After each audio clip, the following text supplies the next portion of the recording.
people ask me the bullshit question, how do you stay motivated? I want to be like, fuck you, you don't. What do we get?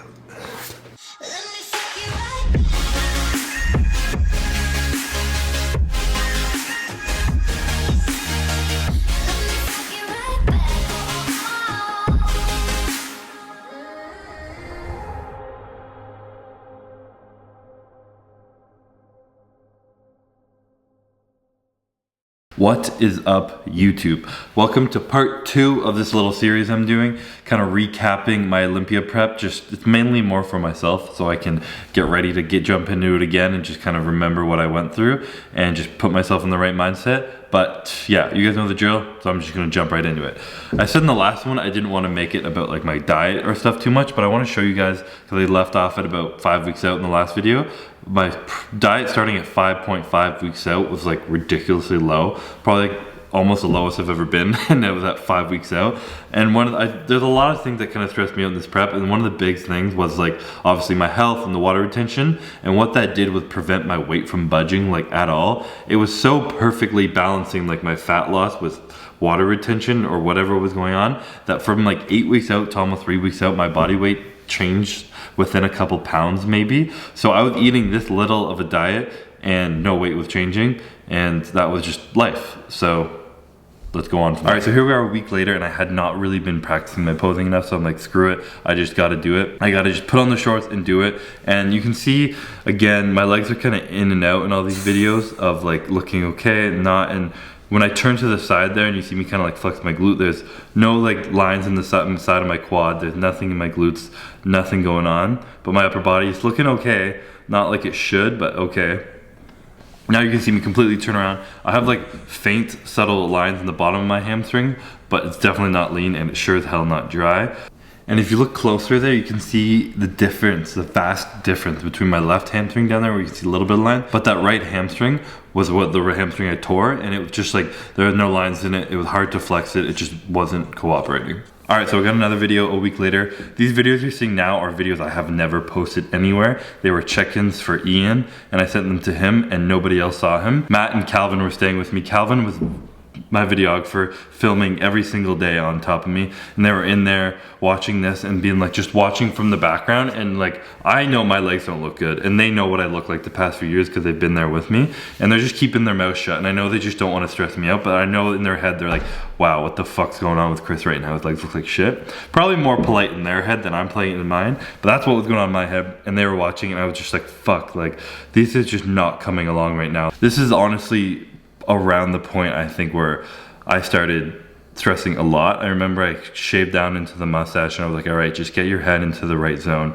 And it was like, I think it was this point at 3 weeks out where I was like, yo, I should be fucking shredded. And I like preach being ready at 2 weeks out, and I'm 3 weeks out now. My legs look like I haven't even dieted yet, and they look like they've lost like 4 inches on them. I remember my sister talking to me one point, and she was like, it's like admirable, the blind faith in your ability to believe in yourself right now through seeing like zero change in your body. Pretty much her way of saying like, you look like shit, but good for you for continuing to push through it.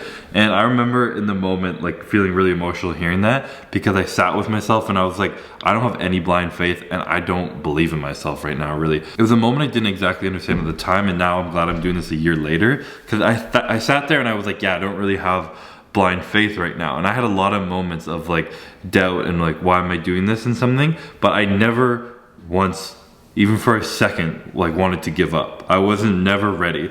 Something in me continued to do it. And when I talk about not having any motivation and still doing it, from like whether discipline, passion, or whatever, this is like my prime example of when people ask me the bullshit question, how do you stay motivated? I want to be like, fuck you, you don't. You know, because I was not motivated, but something in me was not ever ready to give up, because I knew deep down what I could accomplish. And in the moment, on the scope of my brain, I wasn't sitting there believing in myself like, yes, I'm going to win the Olympia. I did not go through that prep like this at all. I don't think I felt a single day like that until maybe in Vegas. And yet nothing in me let up. Nothing was ready to give up. I was starving myself, pushing myself the hardest I could, just because it was my goal. I was here to win, and I was going to do it at all costs. All right, so this is August 25th now. You can see I'm in a different room. I went into my bathroom by myself because I didn't want everyone in the living room watching me, like Calvin and all them. And I set up my phone and I started to see if there's any lines in my hamstrings or my glutes, because I was so embarrassed that like I just wasn't pulling it together and I didn't have it in me this year. So I remember when I trying to sleep this night, just lying in bed being like, fuck my life. All right, so now we're into September. It's September 1st in this next clip, 2019, 2 weeks out the Olympia, and I'm gonna pull up a video from 2017, the last time I had an easy, healthy prep where stuff was going the way I wanted it to, and the difference is pretty crazy. So it's like September 3rd, 2017 versus September 1st, 2019. I'm gonna put the old one right here, and the new one right here. As you guys can see, quads are way more detailed, way more popping, just like much deeper cuts in my quads in the old video. My midsection's way drier, completely different. I turn to the sides, you can see there's like just more dryness in my legs. The lines, a little bit of ripple in the side of my quads. Glutes are much different. Upper body's similar, but you can still see my tricep and delts are much more. And then when I turn around is when you kind of see the biggest vast difference.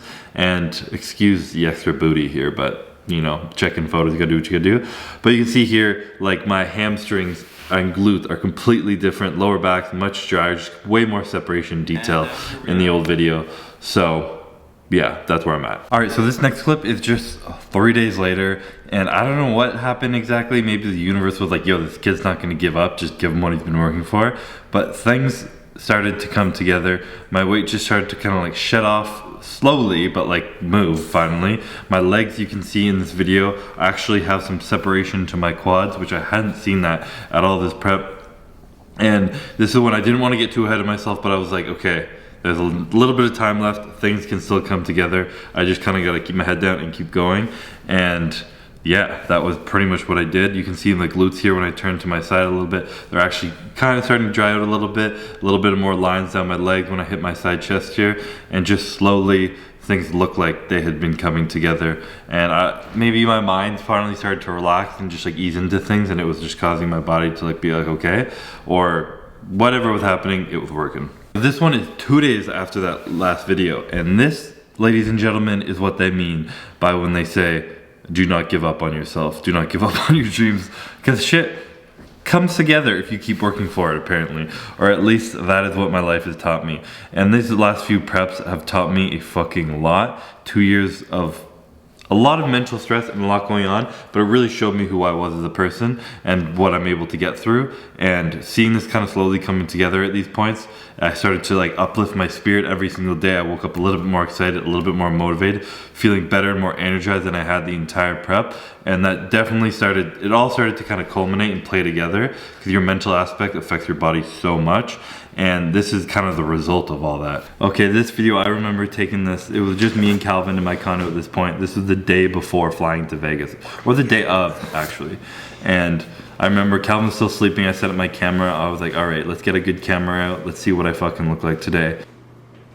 And this was the day where I was like,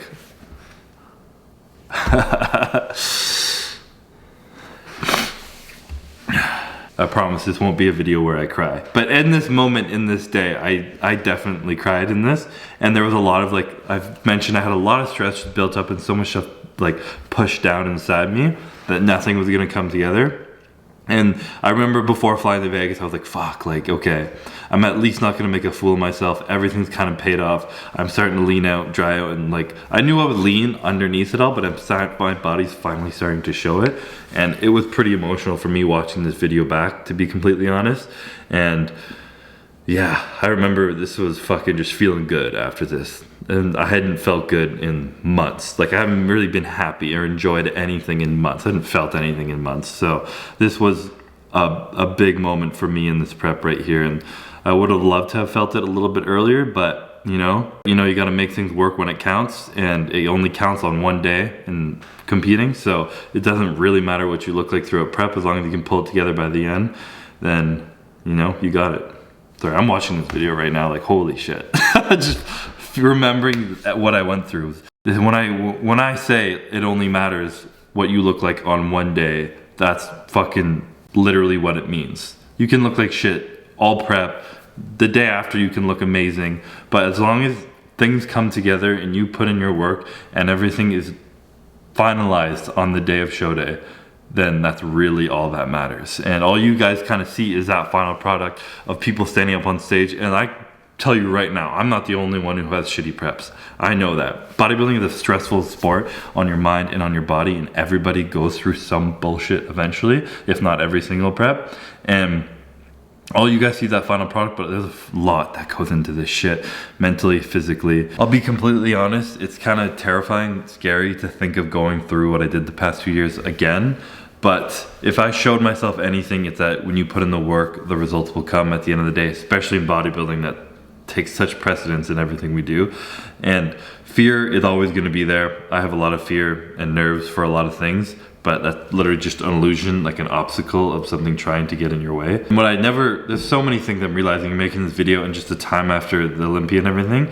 And I didn't really understand that, like, I had this fear of losing the Olympia, but my biggest fear was not even getting there, really, at the end of the day. I could have handled failing, losing, but if I had like pushed myself, stepped on stage and lost, that can't really be considered a failure because I did everything I could. But if I had any of these moments in my prep where I was like, everything's going to hell, doctor's telling me to quit, hamstring tear, whatever the hell it was, if I quit then and then like sat back and watched the Olympia happen, that would have made me feel like a fucking failure and piece of shit and live with regret for so long. And I wasn't ready to do that. I never was ready to give up, call it quits.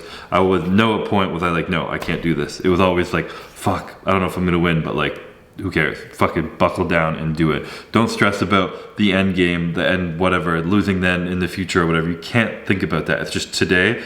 What are my meals I have to get in? I'm hungry. Suck it up, pussy.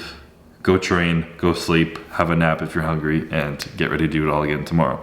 So yeah, definitely a lot of things I'm learning and a lot of like strengths I've built out of a lot of bullshit in the past. And that's kind of really how you grow as a human. You quickly learn in life. So as scared as I am to do this again, I'm excited to take everything I've learned and apply it this year. And it's a powerful feeling to like understand things. And it's hard.